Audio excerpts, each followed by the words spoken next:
Hi children, hope you are all doing well.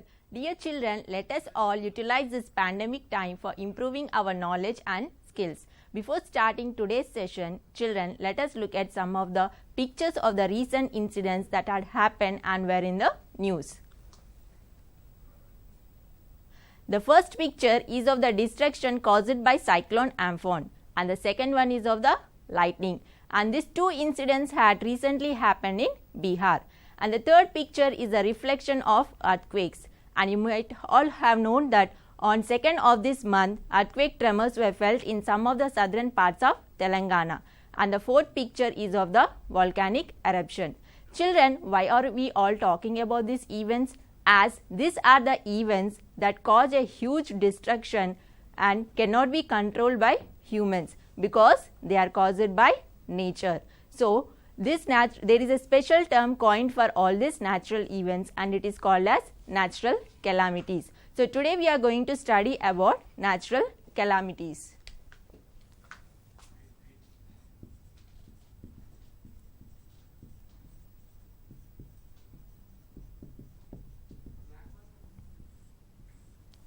So, how do you define a natural calamities? Natural calamities are the events that are caused by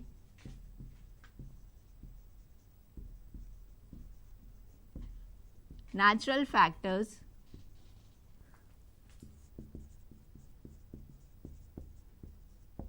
and cannot be controlled by humans and cause a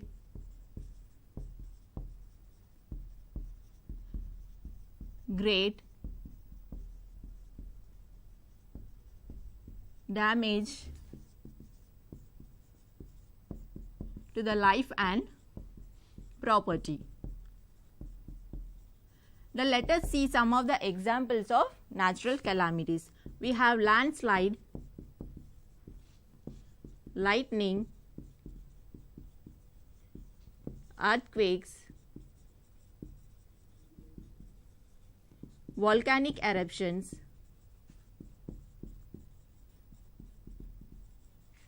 cyclones, tornadoes, avalanches, wildfire are some of the examples of natural calamities. Students, now let us learn today about two of the natural calamities, that is earthquakes and lightning. So, now let us start with earthquakes.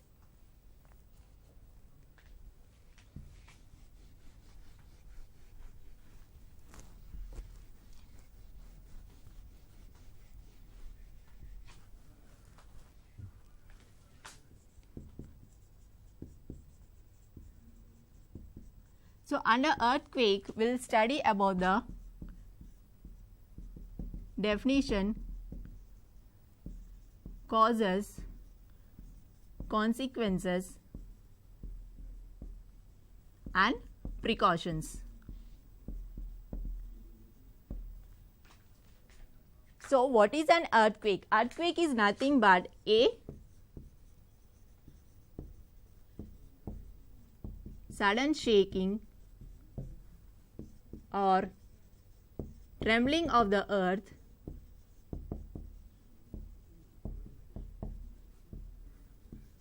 lasting for a very short period of time. Now, let us learn about the causes of earthquake. Earthquakes are caused due to the disturbance deep inside the earth's crust. Children, we all know that earth is made up of layers. Yes, the outermost layer is called as crust, mantle, outer core and inner core. So, whenever there is a disturbance in the outermost layer, it is observed in the form of the earthquake on the surface of the earth. And this crust, that is the outermost layer, it is not in one piece, it is fragmented, and each fragment or parts are called as plates. And children, these plates are in continuous motion. So whenever these plates collide with each other or whenever they move away from each other or whenever they brush past on one another, there is a disturbance caused inside the Earth's crust, and which is shown in the form of earthquake on the surface of the Earth. And the places which are present on these plates are more prone to earthquakes. So these regions are places are called as seismic or weak zones or fault zones. Children, earthquakes are also caused due to the volcanic eruptions or when a meteor hits the ground and due to the nuclear explosion. Now children, let us look into the slide. In the slide, you can see the Eurasian plate and the Indian plate, and in India, earthquakes are caused due to the movement of these plates. And children, you can also see the Tibetan Plateau and the Himalayas, and both of these are formed due to the collision of these two plates. Now children, let us look at one more slide. These are the seismic zones present in India: Kashmir, Western and Central Himalayas, the whole of Northeast, Rann of Kutch, Rajasthan, the Indo-Gangetic Plain, and some areas of South India. So these are the regions which are more prone to earthquakes in India. Children, now let us learn about some of the terms related to earthquakes.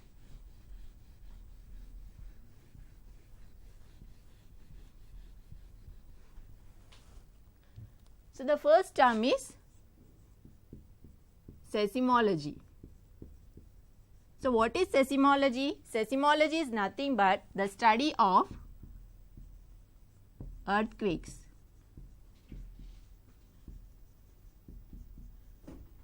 And next, seismologist. Who is a seismologist? The scientist who studies about earthquakes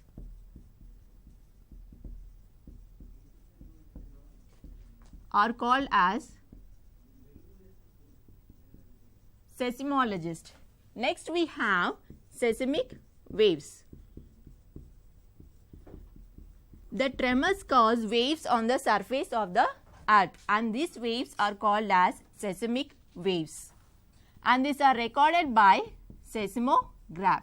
And the place from where the seismic wave starts, it is called as epicenter or focus.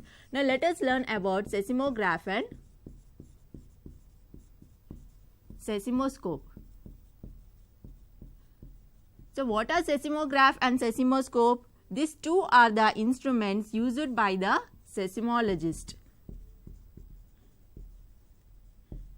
Seismograph is used to measure the seismic waves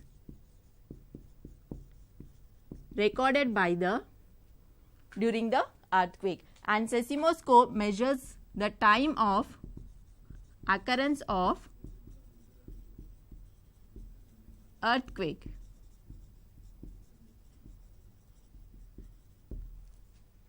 Now let us learn about Richter scale and moment magnitude scale.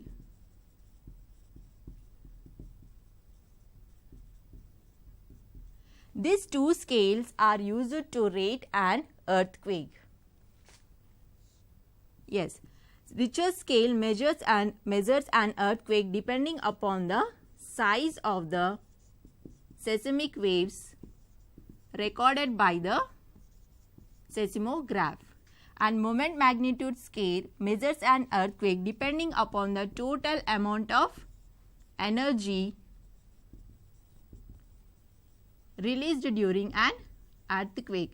And children, out of these two scales, this is the most reliable and accurate scale,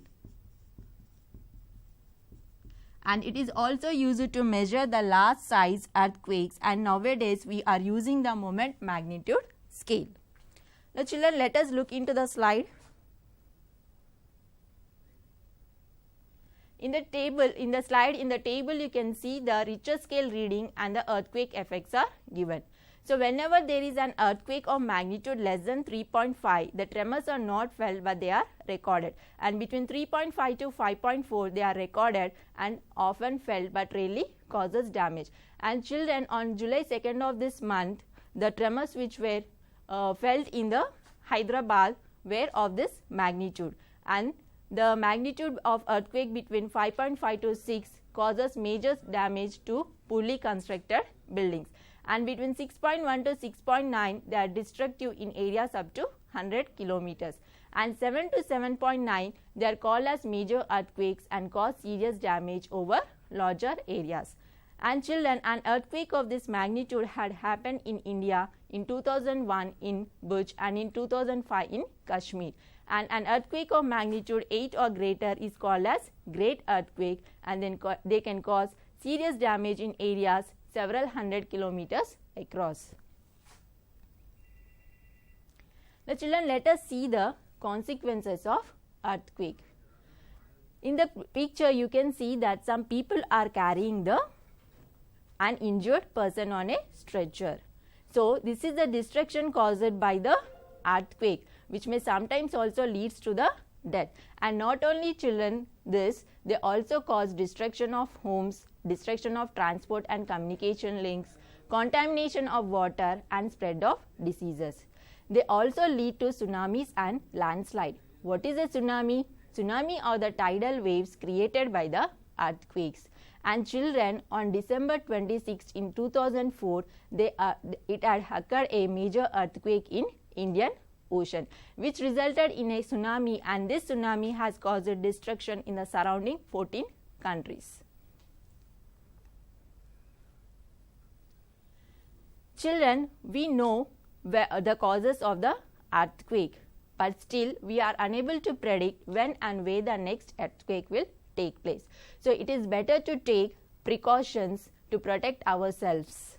So and the people who are living in the earthquake zones should be ready always. So they have to construct homes that are quake resistant and use timber and mud instead of cement and steel to keep damage minimum, and cupboards and shelves should be fixed to the walls, and reduce the number of hanging things in your house so that they will not fall and harm you, and keep fire extinguisher handy at all the times because there might be fire accidents.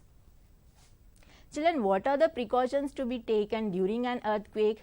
If during an earthquake you are inside the home, hide yourself under a bench or a table and cover your head so that with your hands so that your head will not get damaged, and keep away yourselves from the heavy objects so that they don't harm you. And if you are outside the house and if you are in a car, be in your car until all the tremors stops, and be away from the electric poles, trees, and drop to the ground. Children, this is a model of seismograph. This is a model of seismograph. In this is a vibrating pendulum. Whenever the vibrations are caused, the pen records the seismic waves. Now children, let us learn about lightning.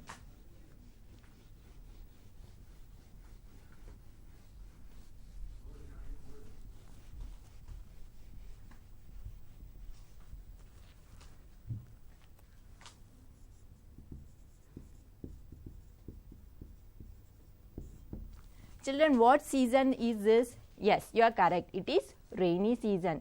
When there are heavy rains, you might have seen lightning in the sky, and you might have been eager to know when and where and how the lightnings are caused. Now let us know about the lightning. To know about lightning, first you should know about the electric sparks. Children, you are all familiar with the electric sparks. Yes, you are all familiar with your electric sparks, and you have seen them daily in your life. Whenever you connect two oppositely charged loose wires, or whenever you put a socket into a loose plug, you can see the electric sparks.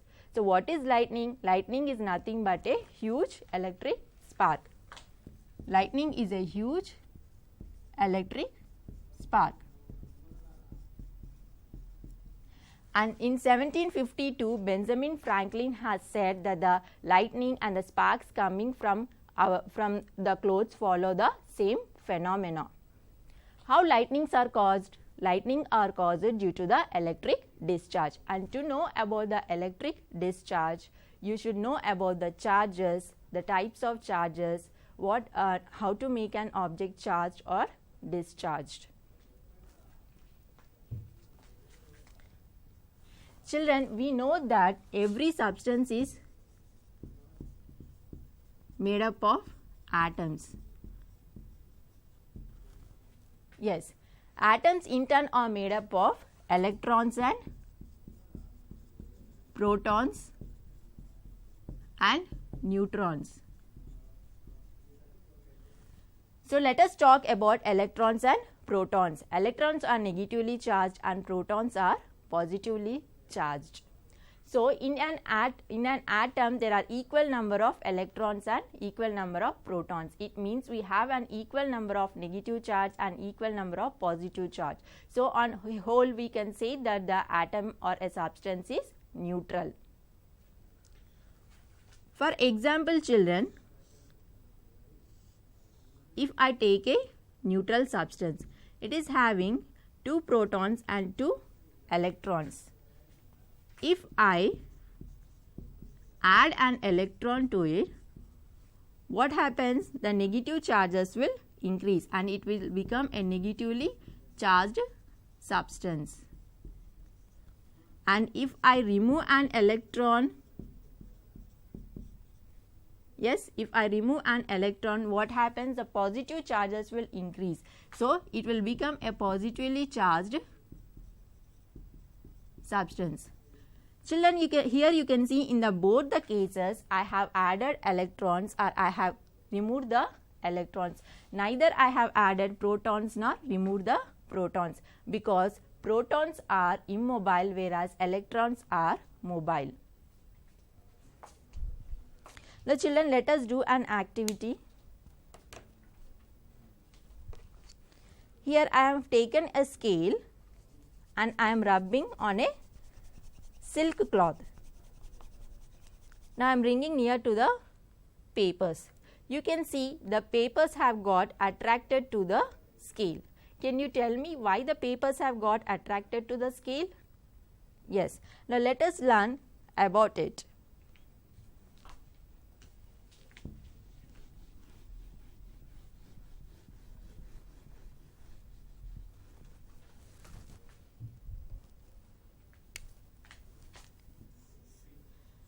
Children, now take 2 neutral substances, means they are having equal number of protons and neutrons.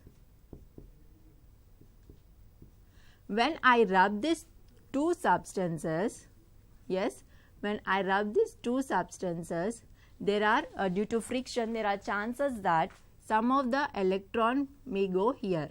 Yes, when an electron goes here, it becomes a positively charged and this becomes a negatively charged.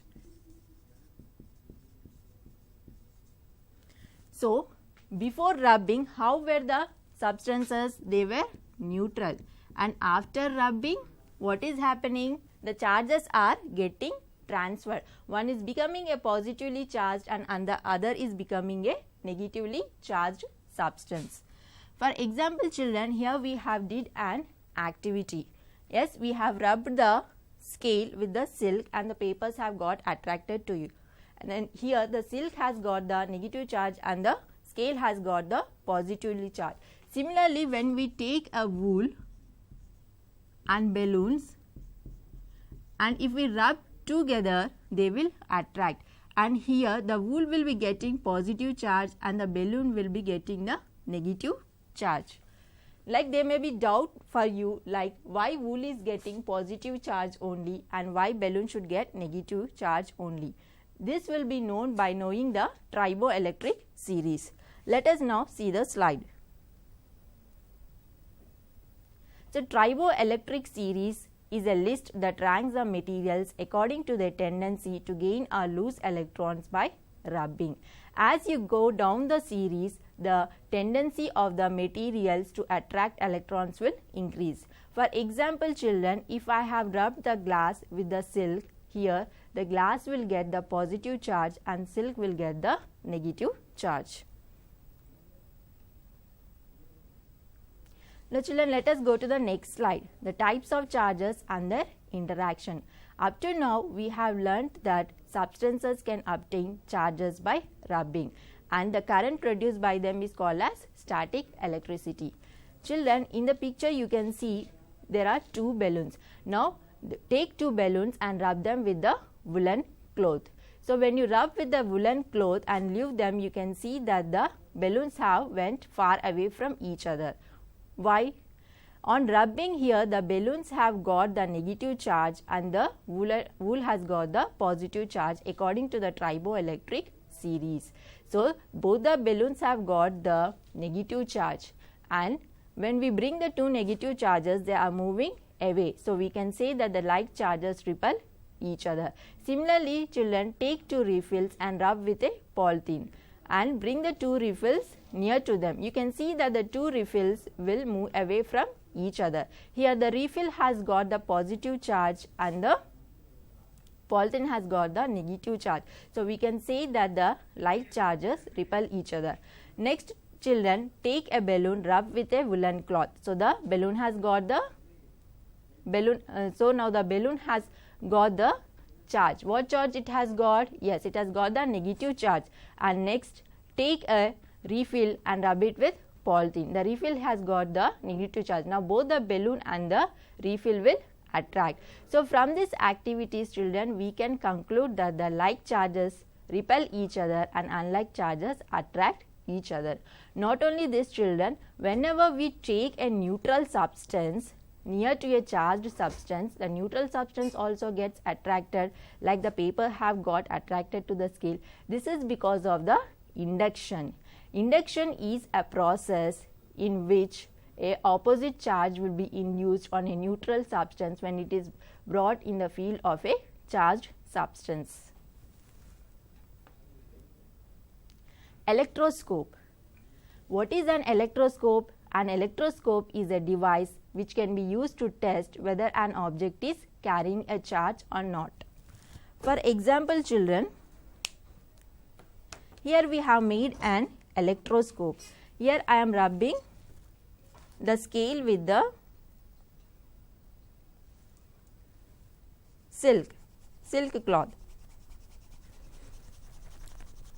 and when I am bringing near to the near to them, you can see there is a deflection in the aluminum foils. Children, you can make this electroscope in the house also. Yes, you take an empty plastic bottle and pierce a hole in the middle and insert a copper coil, and to the copper coil you attach two leaf shaped aluminum foils. So whenever you bring a charged object, like I have bought the scale, you can see that the aluminum foils will be moving away from each other.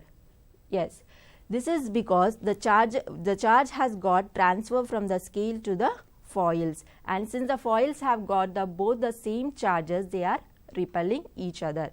And children, from this electroscope we can also conclude that charges can be transferred from a charged object to the other object. Children, when I have touched the electroscope, when we will touch the electroscope, the foils will come again to their original place. Yes, because the charge has been got transferred from the foil to the copper and from the copper to me and to the ground. So whenever there is a transfer of charges to the ground, it is called as earthing. Now children, let us look at the next slide. Yes, lightning conductor. What is a lightning conductor? Lightning conductor is a device which is used to protect the buildings from the effect of lightning.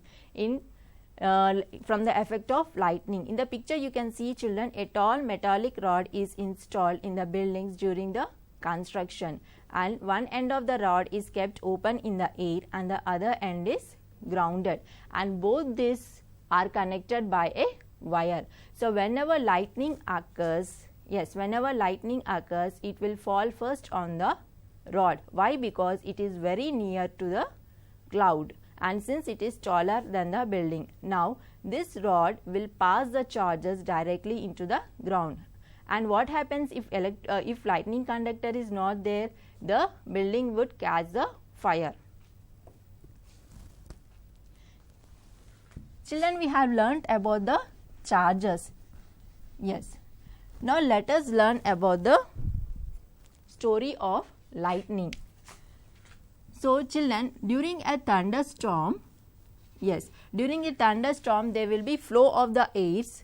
There will be the flow of the air currents. So what happens? The air currents will be moving up and the raindrops will be falling down, and due to the friction there will be charge separation in the cloud. The positive charge will be deposited on the upper edge and the negative charge will be deposited on the lower edge.